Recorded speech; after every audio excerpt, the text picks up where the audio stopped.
Dreux, en Eure-et-Loir, une ville tranquille, ordinaire. C'est dans ce décor familier que va se nouer un drame silencieux, une histoire qui ne fait pas de bruit, qui ne laisse pas de traces de sang, mais qui détruit des vies, l'histoire d'une manipulation psychologique, d'un abus de faiblesse orchestré avec une patience glaçante. Nous sommes au début des années 2010. Le personnage central de cette affaire est une femme, alors âgée de 86 ans, veuve depuis peu. Elle vit seule dans sa maison. Elle est vulnérable, pas seulement à cause de son âge, mais surtout à cause de son chagrin et de sa solitude. C'est une proie idéale. Autour d'elle, sa famille est présente. Mais le vide laissé par son mari est immense. Elle a besoin de compagnie, de soutien, d'une oreille attentive. C'est sur cette faille que les prédateurs vont construire leur piège. Un couple entre en scène, lui à la cinquantaine. Elle est un peu plus jeune. Ils se présentent comme des personnes serviables, attentionnées.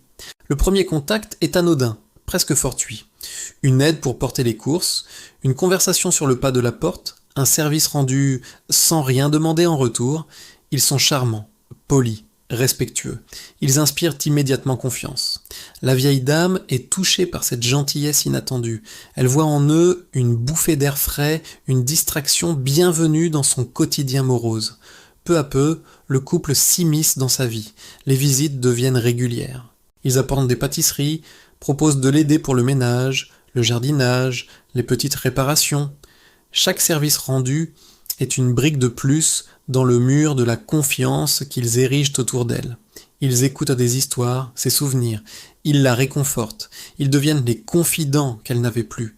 Elle leur ouvre sa porte, puis son cœur. Rapidement, une autre victime apparaît. C'est un voisin de la vieille dame, un homme d'une soixantaine d'années, lui aussi seul et fragilisé par des problèmes personnels. Le mode opératoire est identique. Le couple se montre serviable, à l'écoute. Ils identifient ses besoins, ses failles. Ils lui offrent leur amitié, leur aide.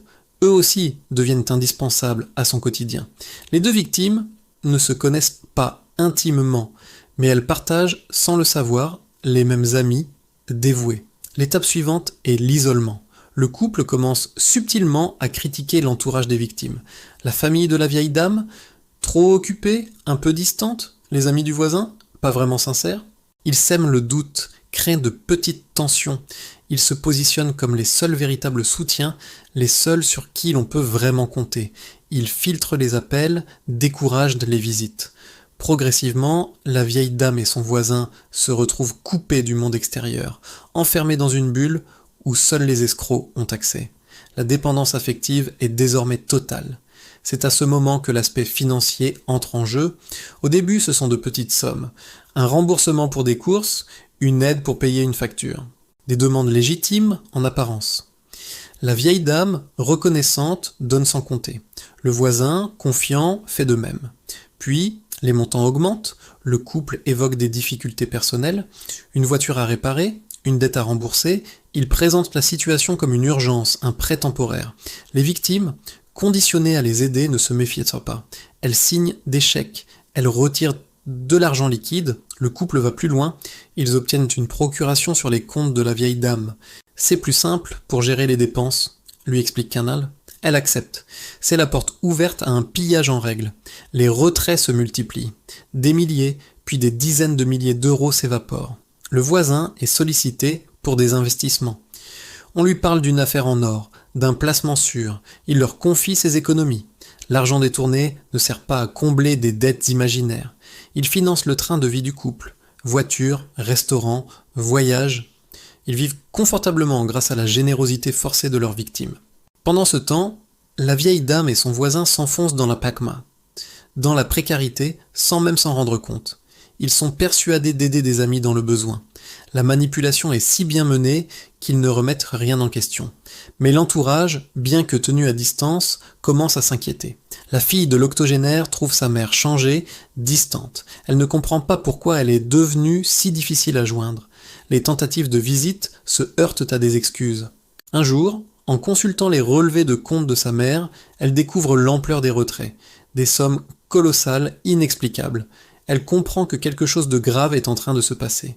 Simultanément, un proche du voisin s'alarme lui aussi de son isolement et de ses difficultés financières soudaines. Les deux familles, qui ne se connaissaient pas, finissent par entrer en contact. En partageant leurs informations, ils reconstituent le puzzle. Le rôle central du couple devient une évidence. C'est le choc. Ils décident de porter plainte. Une enquête est ouverte. Les enquêteurs de la gendarmerie prennent l'affaire très au sérieux.